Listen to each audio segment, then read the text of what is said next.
ডায়েটত আছো যদি এনেকে ভাত অকণমান খুৱাই দিলে বাৰু নোখোৱাকে থাকিব পাৰি জানো। যি কি নহওক এখন শাৰী অৰ্ডাৰ কৰিছিলোঁ বহু দিনৰ আগতে, আহি পালেহি, তাকে বোলো পিন্ধি দেখাওঁ আপোনালোকক। যদি ভাল লাগিছে তেতিয়াহ'লে কমেণ্ট কৰিব লিংকটোৰ কাৰণে। আৰু মা স্কুলৰ পৰা আহি এয়া ভাইটি ভাত চাত খোৱালে। সন্ধিয়া আমি সকলোৱে বহি ৰবাব টেঙা খালোঁ। কিনি আনিছিলোঁ যদিও খাবৰ কাৰণে বহুতে ভাল লাগিছিলে। আৰু আজি এটা মই গিফ্ট পালোঁ। গিফ্টটো হৈছে এটা চাৰ্জিং লাইট।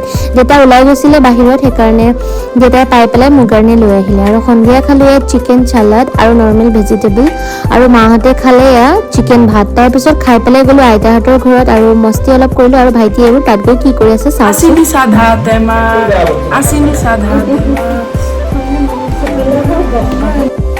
তেতিয়াহ'লে বাই বাই, আৰু কাইলৈ লগ পাম। আৰু আপোনালোকে যদি জানিব বিচাৰে মোৰ ৱেইট লছ জাৰ্ণিটোত মই কি কি খাইছোঁ, কি কি নাই খোৱা, আৰু মোৰ প্ৰগ্ৰেছ কেনেকুৱা হৈছে, তেতিয়াহ'লে কমেণ্ট কৰিবলৈ নাপাহৰিব।